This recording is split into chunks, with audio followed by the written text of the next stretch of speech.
Central Park, a symbol of beauty, peace, and escape in the heart of New York City.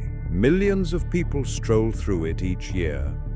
But what if I told you that beneath these rolling green fields and scenic lakes lies a buried secret? A secret about a thriving Black community that was wiped off the map. This is the hidden history of Seneca Village, a story of hope, resilience, and erasure. To understand Seneca Village, we need to travel back to the 1820s. At that time, New York was a deeply segregated and hostile place for African Americans. Racism shaped laws, housing, and opportunity. Even the right to vote was restricted. Black men could only cast a ballot if they owned at least $250 worth of property. For many, this dream was nearly impossible.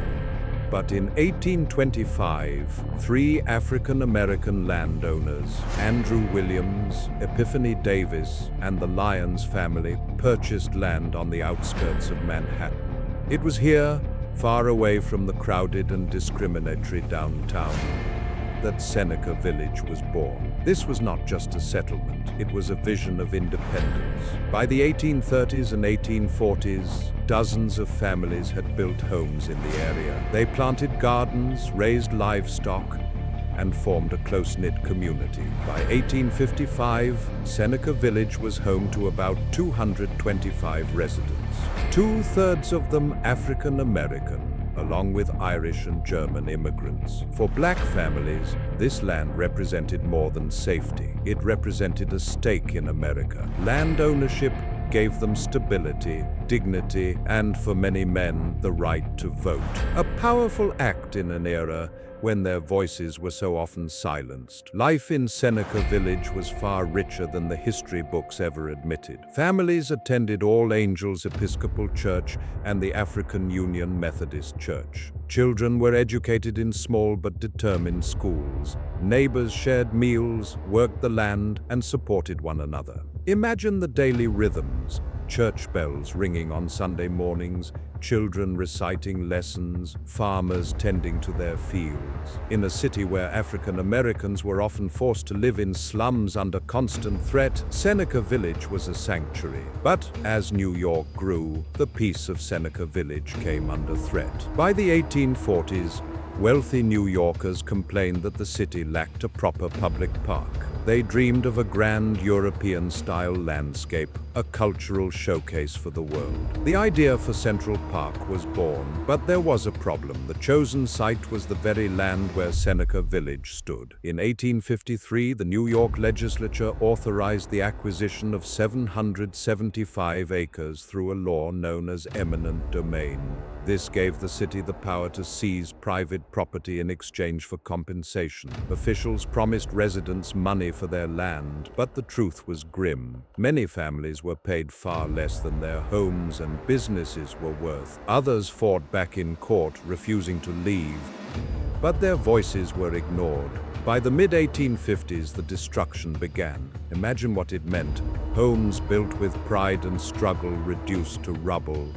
Churches that had been the center of worship torn down. Schools that once rang with the voices of children silenced forever. Nearly 1,600 people were evicted, not only African Americans, but also poor Irish and German immigrants who had also built lives there. But the erasure of Seneca Village struck deepest because it was one of the first significant Black land-owning communities in New York. In just a few years, everything these families had worked for was gone. By 1857, Seneca Village had disappeared, replaced by the foundations of Central Park. And as the park grew into a world-famous landmark, the memory of Seneca Village faded. For over a century, history books ignored it. Tourists wandered across the park with no idea that beneath their feet once stood a community of resilience, faith, and progress.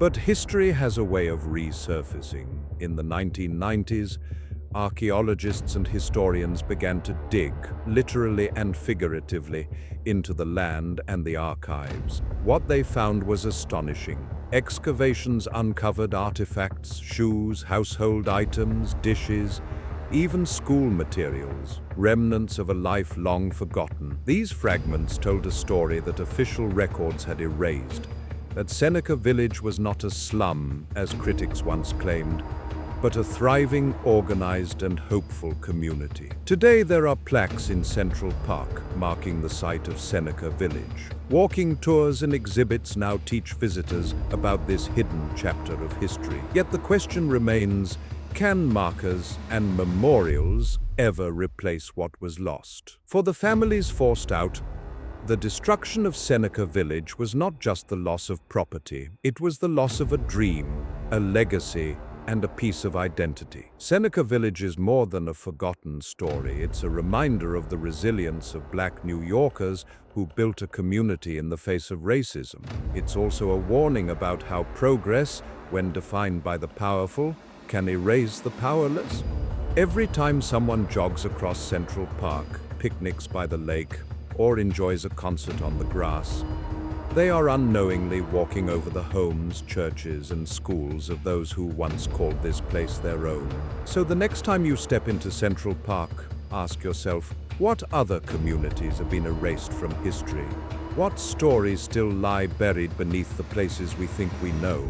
And how many voices, like those of Seneca Village, are still waiting to be heard?